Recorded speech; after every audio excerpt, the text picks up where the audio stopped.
Welcome to the Press Box, a weekly presentation of the Dispatch and Rock on Argus, sponsored by Zeglin's TV and Appliance. I'm Marc Nesseler. This is Daniel Makarewicz. And before we get into, it's an old show, Mac, way before you were born. It's called What's My Line, where they say, will the real so-and-so please stand up. We're going to do that later. But first, we got to get to Drew Himmelman. Yes. 41 consecutive shots. Pretty amazing. And I know he's 6'9". Most of the shots are taken within 5 feet, but as we were discussing off camera, there's no such thing as on a basketball court as a 100% guaranteed You could shot. miss a dunk. You can miss a You dunk. can miss a layup. You can miss a layup. You can get fouled, and that's how he actually missed his 42nd shot. Yeah. I talked to Anthony Sandoval, who covered that game for us, and he said that he thought that he was fouled on that miss, in that case it wouldn't be a field goal attempt. You go to the foul line, it doesn't count, and he'd still have a streak going. But Brad Storm has said 7 games this season he has not missed a shot from the field. His lowest shooting percentage in a game is 62%, hitting 82% for the season. 82% is a very good number from the foul line, and that's from the field. That I still can't fathom. I contacted IHSA; they were kind of blown away by it, and that was when it was at 37. I don't think there's no state record. I've checked that many times. I mean, he would have the 11th longest. And I tried to look up a national record. Yeah, we couldn't find. If he had hit 41 consecutive free throws, it'd be the 11th longest streak in the state. So that's just kind of showing how good the streak is. And hopefully I nominate for Not Faces in the Crowd for Sports Illustrated. Did that last year. Darius Jones got it, so let's keep our fingers crossed that thing can happen too. But 41, I mean, that's pretty amazing. Unbelievable. Congrats. Yes, well done. And, of course, the Dispatch Argus was there for each one. Yeah, you're right. We know all 41 were hit. And what's unbelievable is the streak started against Rock Island, and it ended against Himmelman, the 2 Rock Island schools. So, anyway, Mac, back when I was a kid, in 74? Well before you were born, there was a TV show called What's My Line. Right. I think it was only on in black and white, and, of course, you don't even realize that those televisions even existed. I did. One of my favorite movies, To Kill a Mockingbird, was in black and white. There you go. Yeah. But anyway, there was, What's My Line? They had people up on the panel, and they tried to convince you that they were someone. And they, at the very end, they said, will the real Slim Shady? Right. Please stand up. Right. So we're going to do, will the real Big Six basketball team please stand up? Let's start with Moline. Okay. I saw, will the real Moline Maroons please stand up? Because I don't know which Moline Maroon team it is when I go cover them from Friday to Friday. I think, in talking with Jeff Schimmel this week, he's one. Do they seem interested? Are they going to have heart? Are they going to? Because you can look at the final stretch and Himmelman, normal community. You got to go to Quincy. You host Rock Island, but when I mentioned to him, hey, you know what? You have the regional at your place. Right.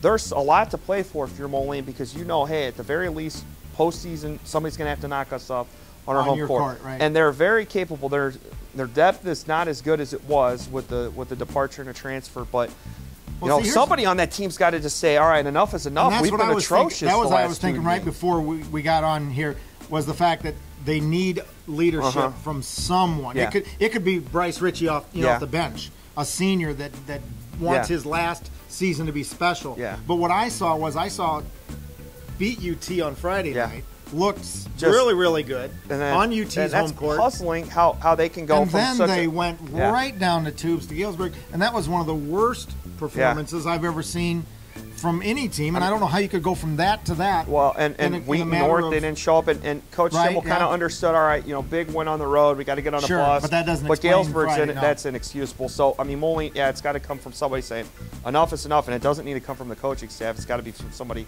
within that locker room. Okay, so will the real United Township Panthers please stand up? That is a team that it's really difficult to figure out, because they go on a real nice run, get with it. They're down 10 Really at Quincy. nice run started January. Yeah, real nice run.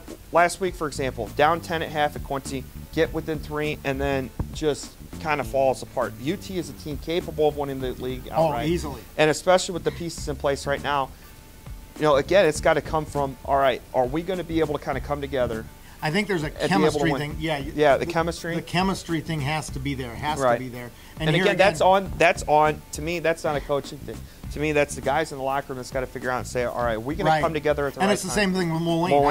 I don't think that's on Coach Schimmel. Yeah. I think it's on the players to you be look at cohesive. Moline and you look at UT. They have enough talent to win that regional, compete for the Big Six. I mean, obviously the Big Six race is kind of out for them, but they have the pieces in place to be a tough team to beat in February and in March. Right. You know, who's going to flip the switch and say, all right, we're going to find a way to get it done. UT plays at Rock Island Friday night, and it's a big game for Correct. both teams, which brings us to, will the real Rock Island Rocks please stand up? You can't really throw last Friday's game in there against Alleman. I mean, you know, that's a mismatch. But there. again, so I go back to the Quincy game where they couldn't get it done at home. Well, and I still say if Rock Island shows up, they win that game easily because Quincy played well, but just not, they weren't great. They weren't fantastic. But Rock Island is a team, if they're hitting shots, if they're defending well, and they're getting everybody involved, they're a difficult team to beat. Now, and you could say, we'll talk about last week, you still have to hit shots. And Coach Sigel was still impressed with their ability to knock down shots. Last week, yeah. If they hit shots, and now it goes for everybody, but especially for Rock Island, if they're hitting shots from the perimeter, they are going to be a And I very think Tyler difficult Hall said that what they need is same as story as the rest Right. of them. They need somebody to step Yep. up and take charge. He's got to be one of them, obviously, but he's going to have some help. Lastly, will the real Galesburg Silver Streaks please stand up, because they got pummeled the way Moline got pummeled against Providence, and they came back and responded. And then they came back and killed Moline. That makes no sense to me at all. I think with Joe Williams coming back from suspension really helped. And, That's big. And Galesburg, I think, in talking with Coach Reynolds this week, you know, he felt like maybe they had a little bit of their quote-unquote mojo back. Maybe they had a little bit of that right, because they got a key guy back. You know, not having Graham Gibson still hurts, but, you know, the ability to have another scorer, another ball handler, another athlete, another guy that can do a lot, has a lot of intangibles. You know, that's brings a lot to that team. Yeah. So there you have it. That's our line.